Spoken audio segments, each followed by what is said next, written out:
যারা সংস্কারের পক্ষে, পরিবর্তনের পক্ষে এবং গণ অভ্যুত্থানকে সফল করার জন্যই, তার আকাঙ্ক্ষাগুলোকে সফল করার জন্যই আন্তরিকভাবে কাজ করে এসেছে। এখন আমরা যারা আন্তরিকভাবে চাই, আমরা সেই রাজনৈতিক শক্তিগুলো ঐক্যবদ্ধ আজকে হয়েছি। আমরা বাংলাদেশকে পুরাতন রাজনীতির পথে আর ফেরত যেতে দেব না। আমরা দেখেছি ওই ঐক্যমত কমিশনে প্রত্যক্ষ এবং পরোক্ষভাবে নানান শক্তি নানাভাবে এই সংস্কারের বিরোধিতা করেছে এবং বাধাগ্রস্ত করার চেষ্টা করেছে। কিন্তু আমরা যারা সংস্কারের পক্ষে, পরিবর্তনের পক্ষে এবং গণ অভ্যুত্থানকে সফল করার জন্যই, তার আকাঙ্ক্ষাগুলোকে সফল করার জন্যই আন্তরিকভাবে কাজ করে এসেছে।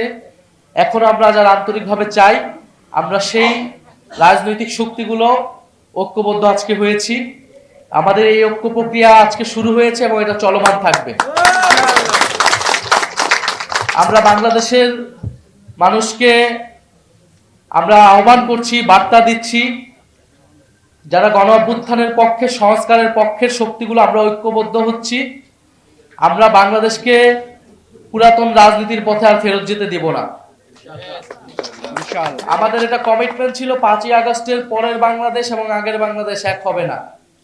আমরা নানা আলামত দেখছি যে বাংলাদেশ হয়তো আগের মতোই হয়ে যাবে।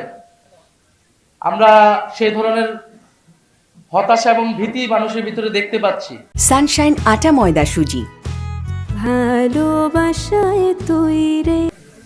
আমরা সেই সাহসটা জানাতে আজকে এসেছি। আমরা আমাদের শক্তি সামর্থ্য দিয়ে বাংলাদেশের যে পরিবর্তনের যাত্রা শুরু হয়েছে সেই যাত্রার পথে থাকব এবং যারা অন্যান্য রাজনৈতিক দল রয়েছে যারা এই পরিবর্তনের পক্ষে কাজ করতে চায়, আমরা তাদেরকে আহ্বান জানাবো এই ঐক্য প্রক্রিয়ায় যুক্ত হতে। এই ঐক্য প্রক্রিয়া চলমান থাকবে। আমরা 3টি রাজনৈতিক সংগঠন সংস্কারকে সামনে রেখে, বাংলাদেশের জাতীয় মর্যাদা এবং অর্থনৈতিক মুক্তির প্রশ্নকে সামনে রেখে আমরা ঐক্যবদ্ধ হয়েছি। আমাদের এই যৌথ প্রক্রিয়া বা এই প্রক্রিয়াকে আমরা নাম দিয়েছি গণতান্ত্রিক সংস্কার জোট। আমরা গণতান্ত্রিক সংস্কার জোট বলছি এই কারণেই যে বাংলাদেশে বিগত 16 বছর এই লড়াইটা কিন্তু হয়েছিল গণতন্ত্রের জন্য, গণতন্ত্র প্রতিষ্ঠার জন্য।